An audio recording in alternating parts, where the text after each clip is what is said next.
Isaiah 2:1-4.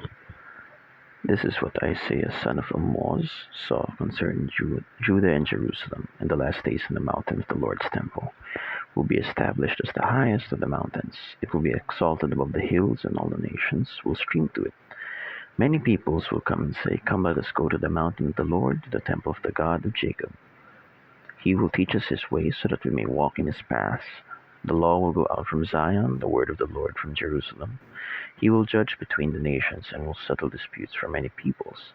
They will beat their swords into plowshares, and their spears into pruning hooks.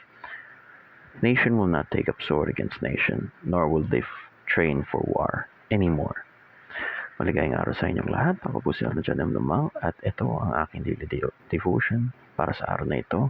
At ang tatalakayin natin paksa ay tungkol sa ano ang tunay na kahulugan ng Zion, Part 2. Kaya balik po tayo sa ating description or ating konsepto na Zion in Scripture often refers to Jerusalem, the city of David, the Temple Mount, yung physical manifestation o yung templo mismo, tinutukoy dito sa Old Testament, and the dwelling place of God's presence.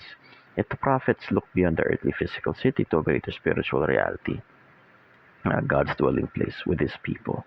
In the New Testament, Zion is fulfilled in Christ, the cornerstone of the temple, and in his church, the New Covenant community.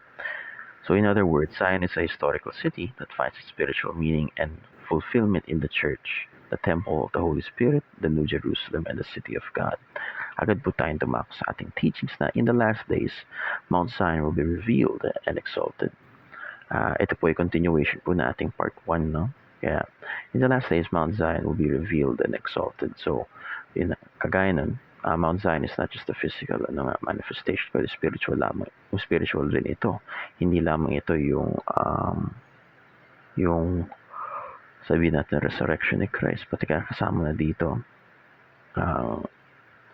revelation ng Panginoon, no?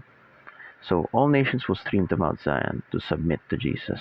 So the law of King Jesus will govern the nations. Connected na rin po dito yung end times. Hindi lamang po ang Old Testament, New Testament, kundi pati na rin ang end times kung saan lahat po ng tao ay makikita po ang glory ni Yesu Cristo. So, and lastly, the law of King Jesus will govern the nations in this time where in the Revelations, it will be revealed, Jesus will be revealed and exalted as such the King, as the not only king, conqueror, ruler of all things. And the law of King Jesus will govern the nations. Kaya, yun lamang. Salamat po sa pakikinig at sana meron po kayo napulot na aral at meron kayo natuhan. Mabuhay.